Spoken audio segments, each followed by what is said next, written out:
paz do Senhor, queridos amigos e irmãos que nos acompanham, nos assistem de perto e de longe. Muito bem-vindos a mais um FamaCast Rede Farol. Aqueles que já são de casa, muito bem-vindos. Aqueles que estão chegando agora, vocês muito nos honram com a sua audiência. Toda semana nós estamos aqui reunidos comentando a respeito do tema da lição da nossa Betel Dominical, primeiro trimestre de 2026. E desta feita, hoje falaremos sobre a lição de número 10, a missão dos discípulos de Cristo.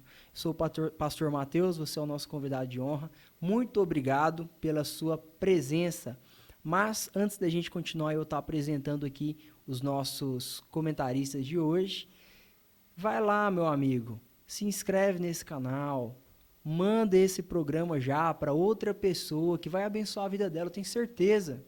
Curte, compartilha, comenta, nos conta de onde você está nos assistindo, a gente quer saber, a gente quer te conhecer. E, sem mais delongas, hoje nós estamos aqui muito felizes de estar recebendo duas pessoas que são dois amigos, dois servos do Senhor Jesus, que têm servido a Cristo aqui na nossa Defama sede. Pela primeira vez, né? Pastor Raul Mesquita está aqui com a gente, é um grande pregador que tem rodado o Brasil aí, que está o mundo, né? Levando a palavra de Deus, exalando o bom perfume de Cristo, e é um homem que nós vemos, né? O caráter de Cristo na vida dele, é um amigo que Deus nos deu. Muito obrigado pela sua presença, pastor Raul. Amém, pastor Matheus. É uma alegria estar aqui, né? Tão falado Rede Farol, né? É um programa muito abençoado a vida de muitas pessoas aí, amém, não só no Goiás como no Brasil, e muito obrigado pelo convite, é uma honra. Amém. E também aqui com a gente, pastor Adilson Jorge, que já esteve conosco, comentando a lição de número 9, né? Tá aqui de novo, e eu fico muito feliz, pastor, de o senhor estar aqui compartilhando um pouco como que a gente vê que, no falar dele, a gente vê que é um homem que domina, o homem sabe. E graças a Deus, Deus tem nos presenteado, né, com pessoas que amam a palavra de Deus, que estudam a palavra de Deus, que amam falar da palavra de Deus. Pastor Adilson, muito nos honra, muito obrigado por o senhor estar aqui conosco mais uma vez.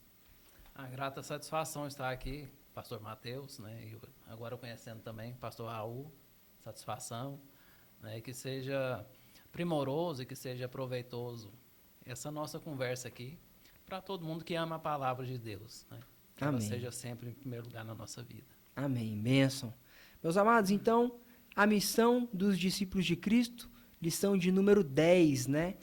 O texto de referência que o pastor Eliel de Araújo Alencar, que é o comentarista, né, dessa lição, ele propôs para nós, é o texto que está lá em Marcos, capítulo 16, versos 15 até o 20. Diz assim: E disse-lhes: Ide por todo o mundo, pregai o evangelho a toda criatura. Quem crê e for batizado será salvo, mas quem não crê será condenado. E esses sinais seguirão aos que crerem. Em meu nome expulsarão os demônios, falarão novas línguas, pegarão nas serpentes, e se beberem alguma coisa mortífera, não lhes fará dano algum, e porão as mãos sobre os enfermos e os curarão.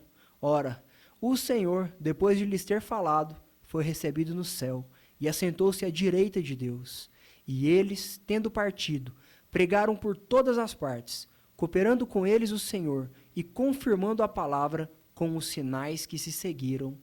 Amém. Amém. Amados, então, hoje nós estaremos falando um pouco sobre a missão, né, dos discípulos de Cristo. E quando a gente fala da missão dos discípulos de Cristo, nós estamos falando da missão da igreja, né? Porque a igreja é o ajuntamento dos discípulos.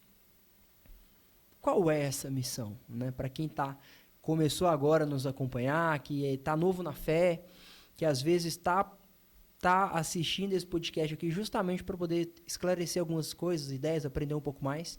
O que seria essa missão dos discípulos? Pastor Mateus, a igreja, os discípulos, né? Como você falou, a igreja está acoplada dentro desse termo, discípulos de Cristo. Então, a igreja ela não existe para si mesma. A igreja ela existe para cumprir a missão de Deus na terra. Eu gosto da frase de John Stott, quando ele diz que a igreja existe para a missão, assim como o fogo existe para queimar. Então, pregar, ele não é um dom, é uma comissão. É uma missão de Deus a nós. Nós estamos sobrecarregados, nós estamos comissionados para a execução, né, desta tão nobre missão, que é comunicar Cristo. Sim. Por intermédio da sua palavra, por intermédio do seu livro, das suas obras. Então, é uma comissão da igreja, uma missão da igreja. Uma missão linda, uma missão boa de ser executada para todos aqueles que amam falar de Cristo, anunciar a Cristo. Amém. Amém. Amém. Foi muito bem colocado aí pelo pastor Raul e pastor Mateus. Eu gosto de olhar para esse texto, gosto, e confesso, eu acho que esse é um dos temas mais difíceis de ser falado. Por quê?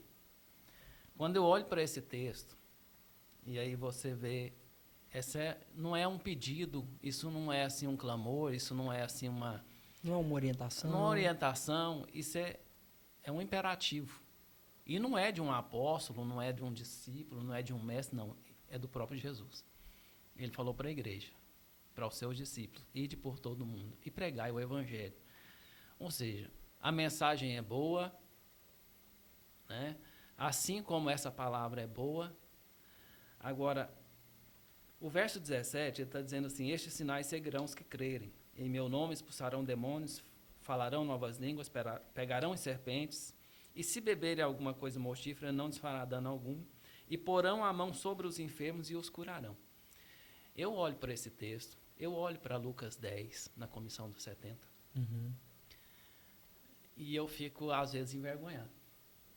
Então, eu acho isso aqui um assunto difícil de falar. Com certeza. Porque a igreja hoje, ela tem muito conteúdo, ela é boa para pregar, nunca se pregou tão bem igual a igreja de hoje, com tanta sabedoria, com tanta eloquência, mas com poucos sinais. E isso aqui pesa para mim. Porque eu vou fazer, né, igual Moisés, eu vou fazer, né, igual Abacuque, eu vou olhar para Deus, vou fazer a oração e dizer, eu também sou culpado. Então a igreja hoje tem que buscar isso aqui, pregar o evangelho. E pregar com poder, pregar com ousadia, pregar com sinais. E nós temos que buscar isso. Sim. Né? Então esse eu acho que é o grande desafio dessa lição, Sim. a meu ver. E esse texto, na verdade, ele me constrange também, justamente por isso, né? O pastor Paulo Borges Jr., ele fala que nunca, exatamente o que o senhor disse, nunca a palavra foi tão pregada, nunca foi tão difundida. O que a gente precisa não é de mais palavra. A palavra está sendo pregada, ela está sendo anunciada, nesse sentido, né? Sim. Mas ele fala que nós somos uma virtude a ser comunicada.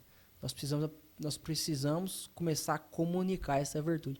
Acho que esse é o grande desafio, né? E eu acho tão fantástico como Jesus ele tem a capacidade de ser extremamente complexo e ser extremamente simples ao mesmo tempo. Que ele fala, é um imperativo, ide por todo mundo e pregar o evangelho. Mas o que é pregar o evangelho? É só anunciar? Não. Ou como é que é? Pregar o evangelho é só eu falar que Jesus Cristo salva, que ele cura. É também, mas não é só isso, né? Muda tudo. É um estilo de vida. O John Stott, que o pastor Raul citou, quando ele vai comentar Efésios, eu acho interessante, ele fala que a igreja é uma nova sociedade que Cristo está montando. É uma nova sociedade, onde a gente não é governado por um amor a si mesmo, a gente é governado por um amor a Deus acima de todas as coisas, e a gente é lançado no serviço uns aos outros, né? Isso é contraintuitivo, isso é a igreja que faz, né? Então, é simples e é muito complexo ao mesmo tempo, né? É que, na verdade, pregar o evangelho, ele é muito abrangente, né? Sim. Porque o evangelho pode ser pregado em diversos aspectos, em diversas esferas. Isso é muito interessante, Como né? o pastor acabou de falar. Os sinais comunicam Cristo. O serviço comunica Cristo. O amor comunica Cristo. Sim. Ou seja, tudo isso são o quê? Tributos da igreja. Uhum. Nós precisamos fazer. Uhum. Tanto amar, quanto pregar, e como deixar ser usado Sim. em poder, em autoridade, porque a graça revelada em sinais, ela comunica diretamente aquele que nos comissionou, né? Eu lembro de, acho que Pedro e João subindo ali na hora nona, e eles encontram o paralítico, e é o que o senhor falou agora há pouco, a mensagem nunca foi tão bem pregada. Nossa geração, uma geração muito informada, nós pegamos a era da informação em todos os aspectos, né? Então, assim, hoje as mensagens são claras, não são difíceis de se entender. Só que, se perdemos a essência do poder da mensagem transmitida, a gente perde também a forma de comunicar Cristo por intermédio da manifestação do seu poder. É o que disse o Pedro e João ao paralítico, né?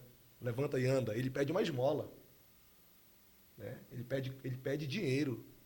Então, eles não tinham dinheiro para entregar, mas eles tinham algo que o dinheiro não podia comprar. Sim. Que era o poder comunicador de uma mensagem extraordinária. Sim. Então, hoje, atualmente, a igreja não pode mais dizer que não tem essa condição. Exatamente. A igreja não pode dizer que não tem ouro e prata. Nós não tem o levanta e anda. Mas também nós estamos perdendo o levanta e anda. Exatamente. Não vou dizer que não tem, mas tem, mas... nós não podemos... Nós estamos perdendo. Nós não podemos perder isso, né? Não podemos. Com certeza, com certeza. E o que o senhor comentou é muito interessante. Nos leva para uma outra questão, né? Como, então, que a igreja cumpre essa missão? E quais são as formas? Tem só uma forma de anunciar o evangelho? Quando Jesus diz, ide pregai o evangelho. É só na forma do discurso, da pregação, né? Porque a gente sabe que tem dons, né? Deus repartiu os dons na sua multiforme graça, né? Para a igreja. E esse é o imperativo para toda a igreja, não só para os pregadores, né? Para aqueles que têm o dom da pregação, do discurso, do ensino. Como que funciona? Esse ir de pregar o evangelho é só para o missionário transcultural que vai... Na vida, assim, na prática, como que isso se aplica para o cristão? Pastor Mateus, uma vez eu estava em sala de aula, num seminário, e foi levantada essa questão.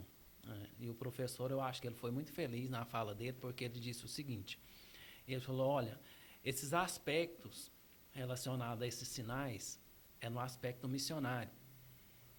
Então, quando a igreja está cumprindo a sua missão do ID, né, ou seja, ir pregar, quando ela está realmente pregando o evangelho, ela não está ficando só focada em quatro paredes ali, quieta, querendo que as pessoas venham, não. Quando ela vai nesse ir e fazer essa obra de pregar o evangelho, estes sinais acontecem.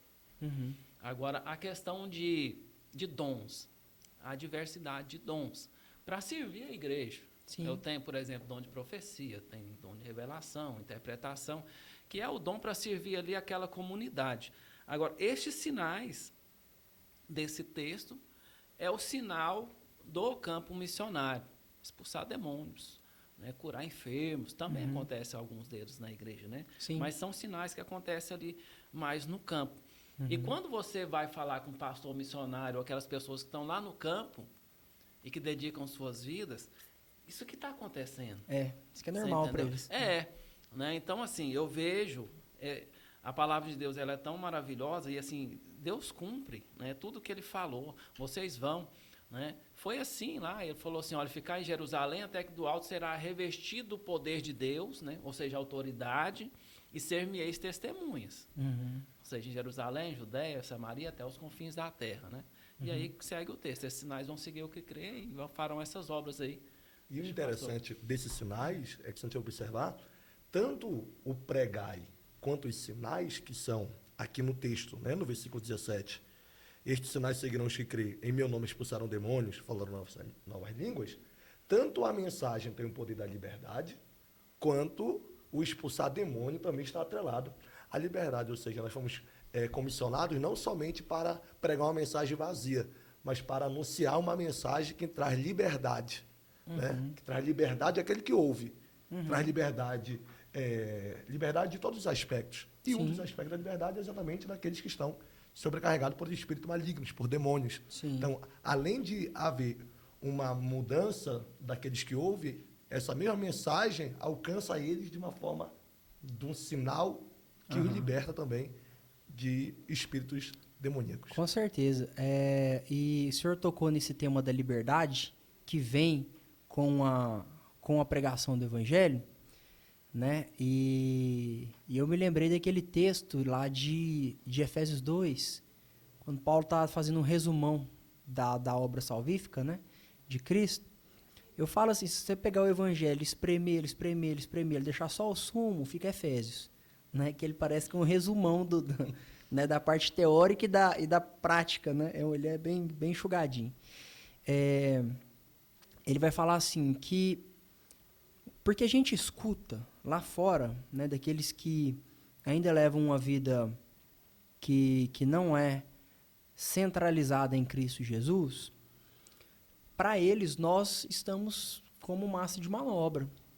A gente já escutou isso várias vezes. Quem nascido e criado na igreja já escutou isso. Para eles são livres, eles vivem com liberdade.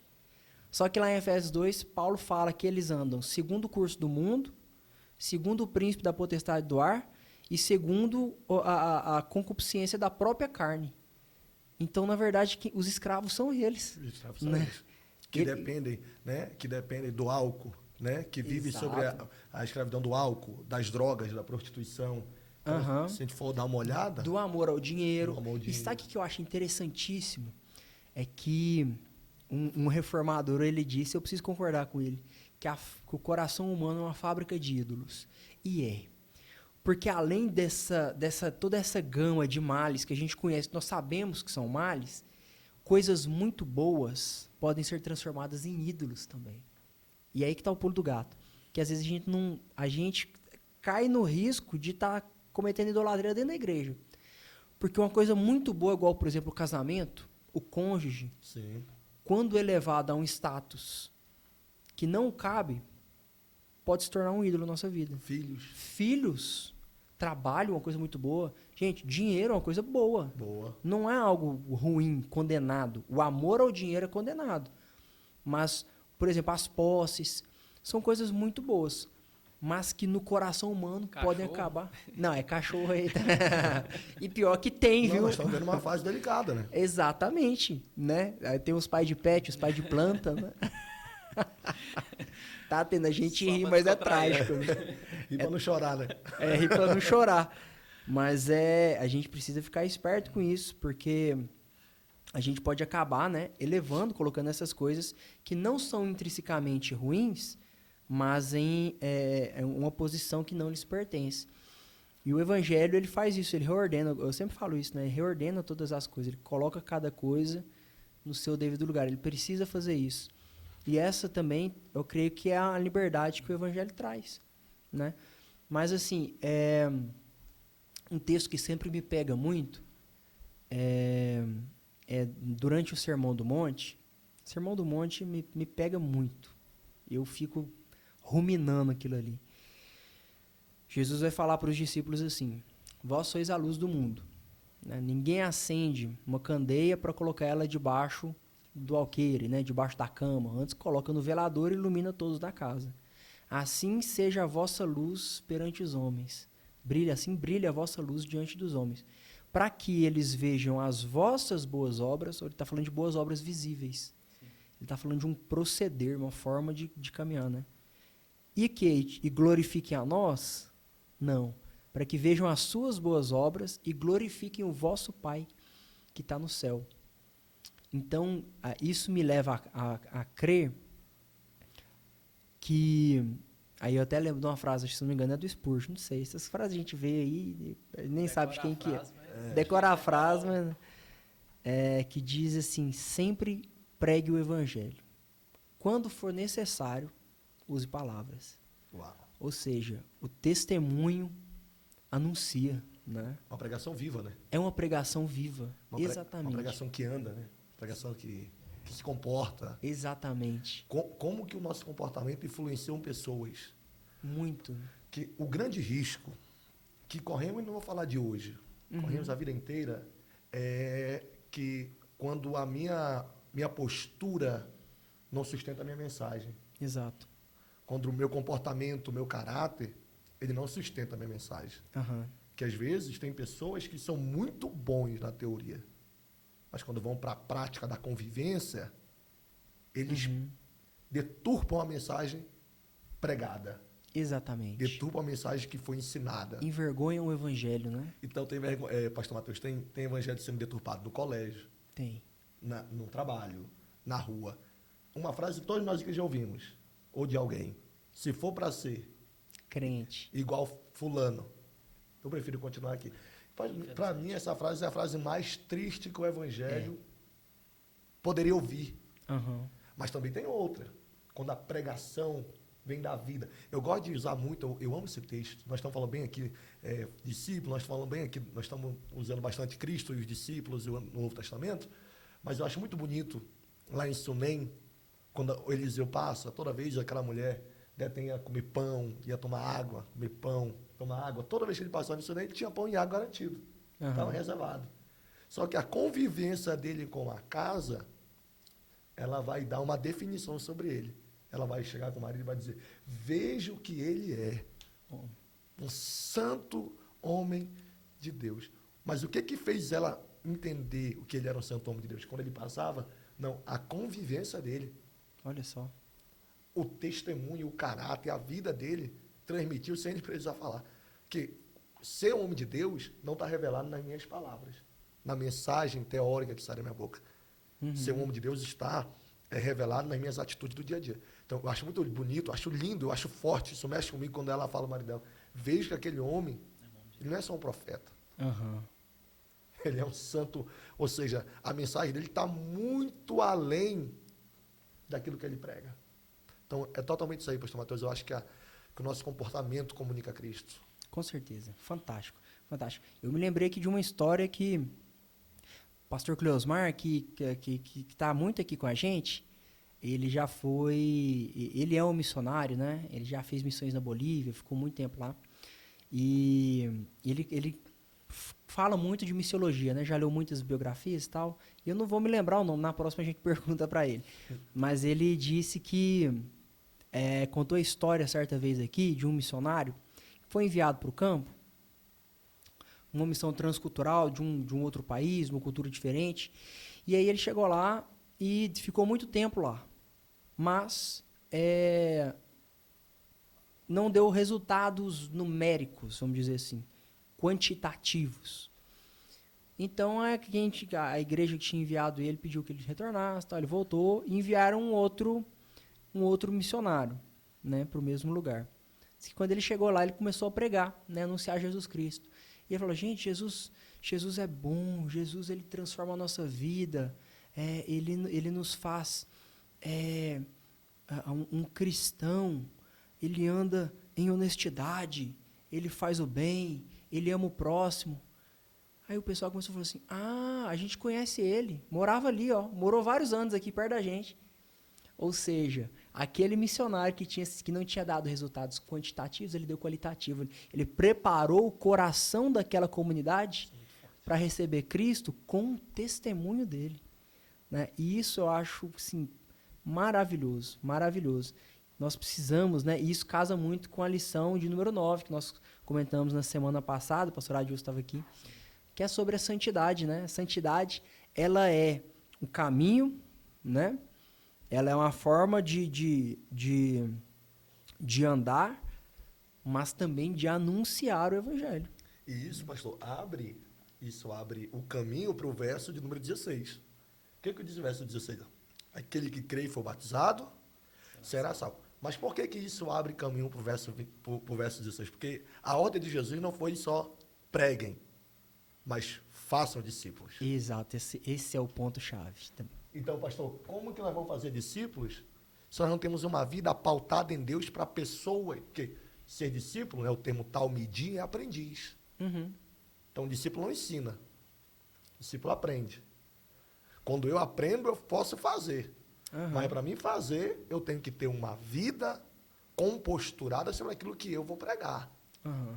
Então, a missão dos discípulos de Cristo é muito além do que uma mensagem pregada. Exato. Ela tem que ser uma mensagem vivenciada para que esta mensagem vivenciada produza frutos que se multipliquem.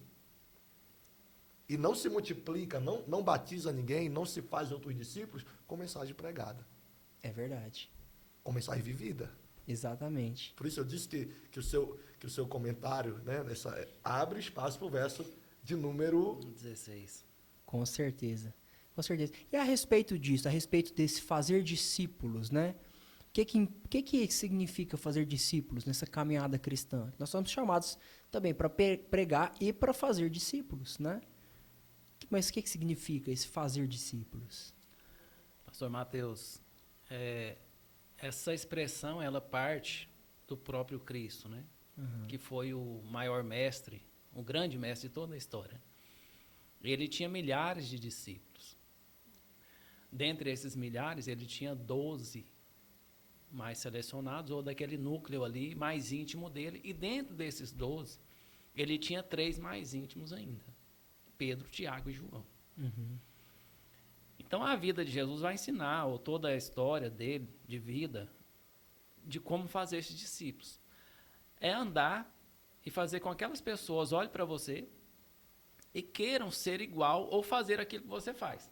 Para isso, a gente tem que fazer o que o pastor Raul fez. Só que a Bíblia vai dizer o seguinte, ela vai dizer: sereis minhas testemunhas. Só que testemunha no grego não é testemunha de testemunhar, como num tribunal, eu vou ser testemunha do que está falando, é verdade. Não. verbalizar, né? É isso. Testemunha ali é mártires. Uau. Entendeu? Então é aquela pessoa que vai dar a vida dele pelo evangelho. E aí ele vai ter que morrer para... Ele vai ser aquela semente. Então ele tem que ser igual a Cristo. Se a semente lançada na terra não morrer, ela não gera vida. Exato. Então o crente, o discípulo, se ele também não morrer para si, e agora tiver uma nova vida com Cristo, e aí é transformação, e aí casa justamente com a lição nova, né, que a gente falou de santidade no passado, e aí sim ele está pronto para ser um discipulador, porque aí a pessoa que ele está discipulando vai ver nele Cristo. Então, quando a pessoa olha para nós, olha para mim, para você, para o pastor Raul, né, pastor Raul pregando, e fala assim: eu vejo Cristo naquele homem. Ele está sendo o quê? Está sendo um discipulador. Então, isso, para mim, eu acho que isso aí é fazer discípulo, né? No seminário eu aprendi assim: discípulo é aquele que aprende com o mestre e faz como o mestre. Eu acho que essa fala resume bem, né, essa questão do discipulado. Sim. Não, eu acho fantástico, né? Porque eu sempre tento olhar, né, de forma ampla para a nossa sociedade como um todo, como a gente está vivendo ela.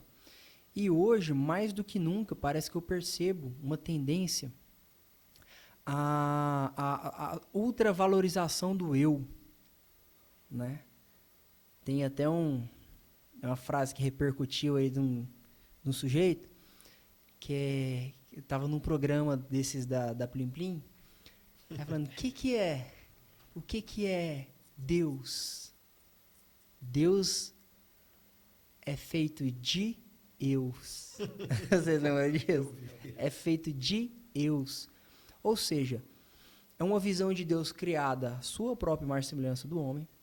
É uma espiritualidade segundo os seus próprios parâmetros e diretrizes, né? Isso falando de espiritualidade. Quando a gente não fala do como eu me sinto, qual que é a sua verdade? É muito dito isso, não existe uma verdade absoluta, existe a minha verdade. É a divinalização humana, né? Exatamente.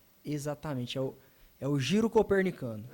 Deus saiu do centro e o homem agora é antropocêntrico. Todo o Ocidente ele ficou antropocêntrico. Qual que é o problema disso? O problema é que o chamado do discipulado é um chamado para negação do eu. Uau. Aquele que quiser me seguir, tome a sua cruz, negue-se a si mesmo e venha após mim. Então nós somos chamados para negar o nosso próprio eu todos os dias. Isso é muito forte. Então, eu gosto do pastor Jonas... Vou usar uma frase do Jonas Madureira aqui. O pastor Jonas Madureira, ele tem uma frase que ele fala assim, quando ele vai indicar um livro, ele fala assim: você não pode passar dessa vida para a próxima sem ler esse livro. Você não pode passar dessa vida para a próxima sem ler O Custo do Discipulado, pastor Jonas Madureira. E ele organiza o discipulado em 2 grandes blocos. O primeiro é seguir a Cristo e o segundo é ensinar pessoas a seguir a Cristo. E quando ele vai falar de seguir a Cristo, ele fala justamente disso, da negação do eu, né? E como isso implica em tudo. Porque Paulo depois vai falar isso de forma mais clara, né? Ele vai falar assim: ele chega na conclusão do seu raciocínio dizendo, de forma que vivo não mais eu, mas Cristo vive em mim. Então, e eu acho interessante como a gente vai falando, a gente vai entremeando tudo, né? Volta lá para a santificação, né? A base, né? A base da vida cristã, né? A base da vida com Exatamente. Deus. Não tem como... Mas fazer discípulo é isso, é investir tempo, né? Exato. Compartilhar a vida, Aham. conduzir pessoas à maturidade Isso é em fantástico. Cristo. Isso é fantástico. E não é querendo, rapidinho, não é querendo puxar a sardinha pra fama, não. Vai já puxando? Mas já puxando. Mas esse é o nosso igreja tem feito. Nossa igreja tem feito isso. Porque a igreja saudável, ela não se mede apenas por decisões, mas por transformações. Exato. Tem cultos aqui que aceitam às vezes 27 pessoas. Mas a nossa igreja procura acompanhar essas pessoas. Exatamente. Tem, Elas não são já- largadas soltas, né? Não são, já tem uma equipe que conduz ela. Né? Isso aqui o pastor vai poder falar melhor do que a gente, né? Que está aí. Então já tem uma equipe ali para quê? Para nos mostrar que é isso, é fazer discípulos. Aham. Né? É conduzir elas a Cristo, ensinar Cristo, desenvolver nela a maturidade de Cristo. Né? E eu amei essa frase. Eu li ela, eu não vou lembrar onde eu li, mas a igreja não mede apenas decisões, mas transformações. Com certeza.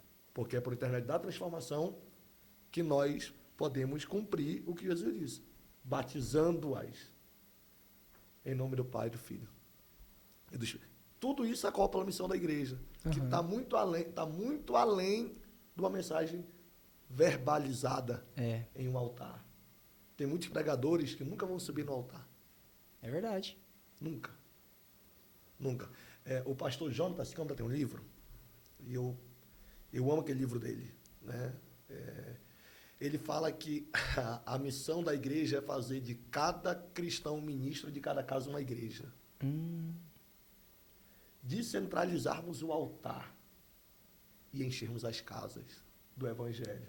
Isso é poderoso. Isso é fazer disso, isso é a missão de Cristo. Porque Isso é tem poderoso. pessoas...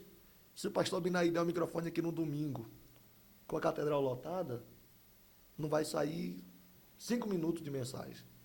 Mas se der uma casa com 5 pessoas, sai uma mensagem impactante Aham. para mostrar que é amplo o trabalho. É muito amplo. Campos São Brancos, precisamos de vários ceifeiros, muitos ceifeiros, né, para dar continuidade a essa missão. Porque a Sim. missão é ampla. Muito. Nós estamos falando de pregar, mas a missão é muito ampla. Sim. Tem gente pregando nos hospitais, doando um prato de comida. Uhum. Tem um testemunho, pastor Matheus, 2021, eu sou de Manaus, né? Aham. Eu sou de Manaus, moro em Goiânia há 3 anos. Em 2021, teve o grande boa da pandemia em Manaus, e foi um caos, né? Foi um caos, foi uma calamidade, faltou oxigênio na cidade, tivemos assim, um número de óbito muito grande. E eu em casa, com medo, minha esposa é do grupo de risco, então assim, com muito medo. Só que ali eu fui confrontado. Porque eu estava na minha cama, no ar-condicionado, com a minha esposa, com tudo dentro, armário abastecido. E nos jornais estavam dizendo o quê? Que as pessoas do interior estavam vindo para a capital. Porque o interior do Amazonas não tem estrutura. 90% das cidades do Amazonas é abastecida fluvialmente. Tem pessoas que viajam 7 dias para chegar na capital de barco. De barco, né? Então as pessoas estavam vindo do interior para ser atendidas na capital. Né? E assim, as famílias que estavam vindo do interior estavam ficando na frente do hospital esperando uma notícia. Olha, cara. Então, quando eu assisti esse noticiário, essa notícia pelo jornal, quando filmaram a pessoa aí dormindo no chão, esperando notícia de um ente querido, eu fui confrontado, e eu falo me segurando para não me emocionar, porque isso mexeu muito comigo, é algo pessoal. Eu fui confrontado ali. Uhum. Falei, eu estou preocupado comigo, estou preocupado contigo. E isso aqui é uma oportunidade de falar de Cristo. Será que a gente não está vendo a oportunidade de Deus estar nos dando uma oportunidade no meio do caos para o nome dele ser anunciado em amor? Aham. Fantástico. E- Sabe, o senhor falou e eu me lembrei desse caso aí da pandemia. Eu me lembrei de algo que eu li que me impactou também muito. É dito que o cristianismo ganhou o Império Romano, não foi com um decreto do imperador Constantino, tornando a religião um oficial do Império. O cristianismo ganhou o Império Romano nas crises, nas pestes. Por quê? As pessoas ficavam doentes, naquela época a saneamento básico era precário, não tinha. Então qualquer doença matava, gripe virava pandemia. A população assim reduzia drasticamente. Roma, que era a cidade mais populosa do mundo, ela esvaziava, ficava só os doentes e os cristãos cuidando dos doentes. E quando os cristãos cuidavam dos doentes, só de oferecer para eles alimento, água e limpá-los, tratar das feridas, a chance deles sobreviverem aumentava assim, drasticamente. Então as pessoas eram curadas, se convertiam, as famílias voltavam, as famílias se convertiam ao cristianismo porque viam o testemunho dos cristãos que ficaram ali cuidando dos doentes. E o Império Romano, o cristianismo ganhou o Império Romano nas crises, foi nas pestes, com o testemunho deles. Olha que fantástico isso, né? Eu me lembro do Spurgeon, né? Todo cristão ou é um missionário Ou é um impostor. ou é um impostor. Então nós precisamos comunicar essa mensagem. E isso, pastor Matheus, fala da igreja, isso é ser igreja relevante, né? Sim, A igreja relevante que serve a sociedade. exatamente. E essa igreja vai fazer falta no arrebatamento. Vai. A igreja que vai fazer falta no arrebatamento não é a igreja que se tranca em quatro paredes. A igreja que vai fazer falta no arrebatamento é a igreja relevante. É a igreja que serve a sociedade. Eu até uso, eu sempre falo que Davi, quando ele derruba Golias, ele é uma igreja relevante. O quê? Que serve a sociedade trazendo paz para aquela nação. Exatamente. Existem gigantes sociais que a pedra está na mão da igreja. Fantástico. Forte. E nós estamos esperando pelo governo federal, pelo governo estadual, Fantástico. pelo município. E a nossa aljava é cheia de pedra, com um monte de gigante gritando Para ser derrubado. para ser derrubado. E a pedra está na mão da igreja. Se a igreja não se levantar para derrubar esse gigante, o Estado não consegue atender todo mundo. É a igreja relevante. E é essa igreja que vai falar no arrebatamento. Aham.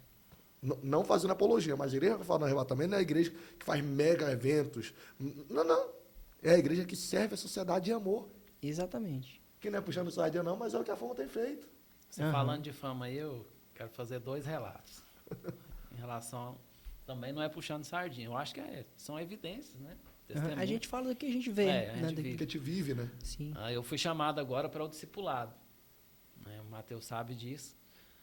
Meu primeiro dia no discipulado foi uma experiência da pessoa chegar lá, contar a vida dele, chorar e dizer o quanto precisa de Cristo. E deu um relato, inclusive, da época da pandemia, né, falando de coisas ali que, a princípio, ele não entende, pensando que era alguma outra coisa que estava ali salvando ele. E depois a gente vai explicar para ele que realmente é Deus que tem um plano na vida dele.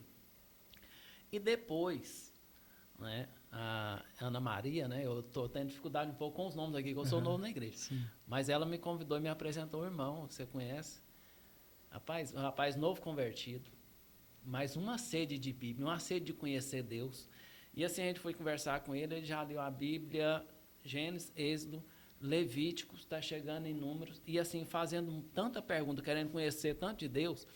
E assim, isso enche o coração da gente. Por quê? Porque você está ajudando pessoas a crescer em Deus, pessoas que realmente querem, pessoas que estão saindo das garras de Satanás e agora precisam de um acompanhamento, precisam ser discipulado, precisam ser ensinado. E aí ontem a gente teve o nosso ID, que é um projeto aqui da sede.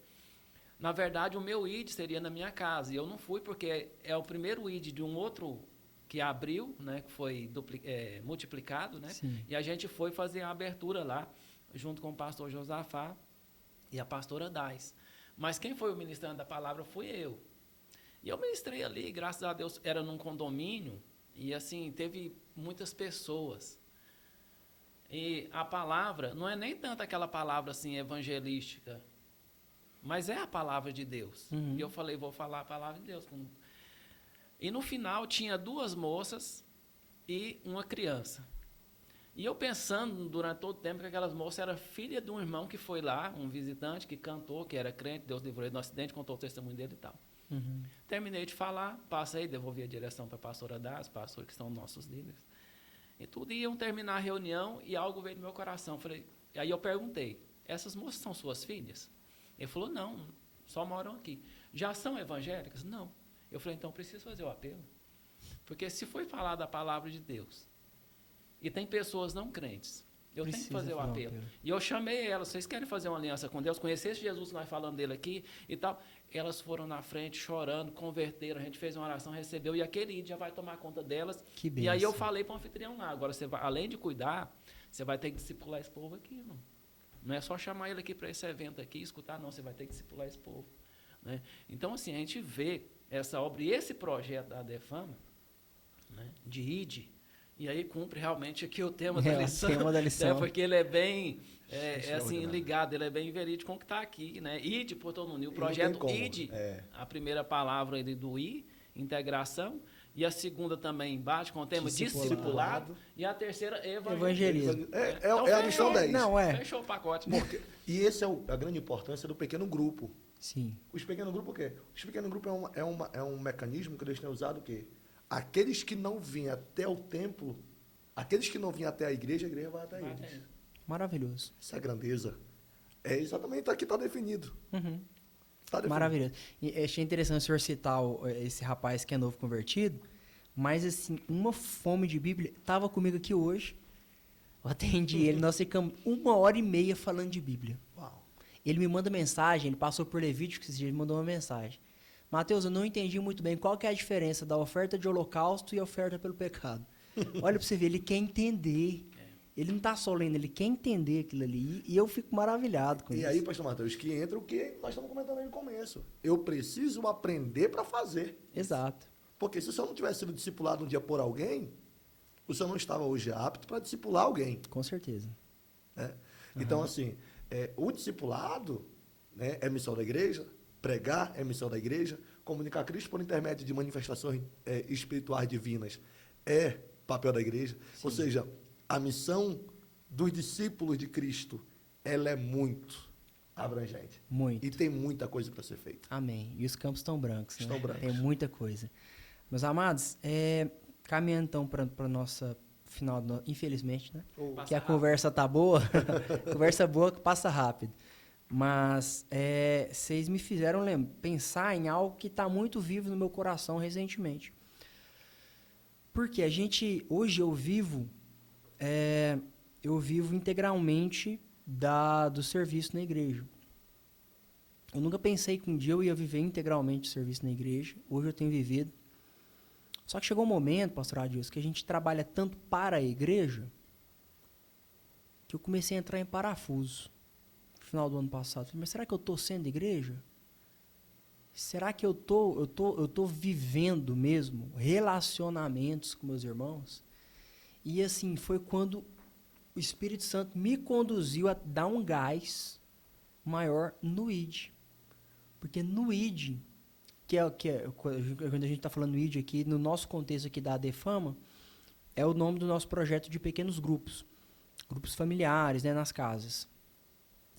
Ali eu estou conseguindo me sentir tão realizado, sentar com uma pessoa, ouvir ela, poder trazer uma palavra de sabedoria, uma palavra bíblica para a vida da pessoa. Isso é tão... Sabe? Esse sentimento de estar servindo de fato, da pessoa falar assim, Mateus, eu estava tão mal, hoje começou o dia, mas agora eu estou bem. Agora essa palavra me trouxe conforto. Isso é tão isso é tão gratificante para a gente. Não tem dinheiro que compra um negócio desse. E talvez se fosse esperar ela aqui no templo, não viria, né? Não chegaria. Não viria, exatamente. Então, é a palavra saindo das quatro paredes, fazendo o que Jesus falou. Ide. Exatamente. Os discípulos, né, quando eles foram, missão dos 70, eu gosto mais daquilo ali. Eu amo aquele texto. Porque são discípulos de Cristo, mas nunca tinha feito. Exatamente. Agora, quando saem para o campo para fazer, eles voltam ali foi numa estágio alegria. prático, né? Eles voltam entusiasmados. Eles voltam numa alegria tão grande que Cristo dá até uma freada nele. Fala, não, peraí, deixa eu falar um negócio, esse tudo é muito bom, mas deixa eu falar, é muito melhor você ter o seu nome escrito no livro da vida. Mas eles voltaram numa alegria tão grande, por quê? Porque orava, expulsava o demônio, orava para o enfermo, ele era curado. Então, assim, além de fazer, embora seja difícil, tem toda a dificuldade, mas é tão prazeroso, que, né, não dá para Você explicar. que tem que encerrar, mas eu preciso comentar isso. Eu não posso sair daqui sem comentar isso, senão eu não durmo hoje. Isso é tão extraordinário. Eu amo esse texto, pastor. Por quê? Porque eles vêm e voltam com... Eles vão, né? E eles voltam com resultados. Né? Eles chegam entusiasmados, os demônios se submetem a nós. Né? Isso graças ao poder que Cristo deu a eles, né? Sim. Aqui nesse texto. Né? Pisarão, falarão em novas línguas, etc. Pegarão em serpente, enfim, etc. Então, quando eles voltam, Jesus vê o entusiasmo dele. E o problema ali não é a alegria. O problema daquele texto não é a alegria. O problema é a motivação. Então, Deus, o que Jesus está fazendo ali? Jesus vai só trocar a motivação. Jesus quer que eles continuem alegres. Mas o que Jesus está fazendo? Blindando eles para quando eles forem não ter resultado. Porque tem dia que a gente vai e não vai ter resultado. Sim, porque teve vezes que foram e não tiveram resultado, não conseguiram expulsar demônio de uma criança. Exatamente. Então, quando não tem resultado. Então, se ficar na motivação, se a alegria ficar na motivação, naquele dia Jesus sempre fez descer. Isso é importantíssimo. Entender que a nossa missão, ela não está baseada ou pautada nos resultados, e sim na execução. Exatamente. Pregue o evangelho, Timóteo. Quer em tempo, quer fora de tempo. Pregue o evangelho. Então, né? Isso deixa lindo. E eu estou dizendo, pessoal, quando não tiverem o resultado que vocês estão tendo hoje, lembre-se que o vosso nome está escrito no livro da vida. Amém. Olha que maravilha. É rico, né? É rico. Ou seja, vocês continuem alegre, continuem felizes com a motivação certa. Amém. Troque a motivação e continue feliz, continue trabalhando, continue pregando. Se deu resultado, porque tem dia que a gente vai pregar, não vai ter uma alma ali na frente. Sim. E a gente fica triste. Teve uma alma, uma hora de mensagem, 40 minutos de mensagem. Fiz o ID um mês, não ganhei uma alma. Estou indo. Vai ter dias que a gente não vai ter resultado, mas a gente vai continuar feliz. Por dois aspectos. Eu estou cumprindo a minha missão e meu nome está escrito no livro da vida. Oh, glória a Deus. Amado, se você também está alegre, está motivado, porque o seu nome também está escrito no livro da vida, né? Eu te convido, então, espero que esse programa tenha te encorajado a sua fé, para você também, com mais ousadia, com mais intencionalidade, sair por aí, né? Brilhando a luz de Cristo nos homens e cumprindo a sua missão, o seu ID. Eu sou muito grato a Deus por estar me permitindo viver tudo isso, por estar me permitindo fazer tudo isso, e eu sou muito grato a Deus pela sua vida, né? Esse podcast da Rede Farol é a realização de um sonho, e você nos ajuda a realizar esse sonho. Meu muito obrigado pelo seu companheirismo que está conosco.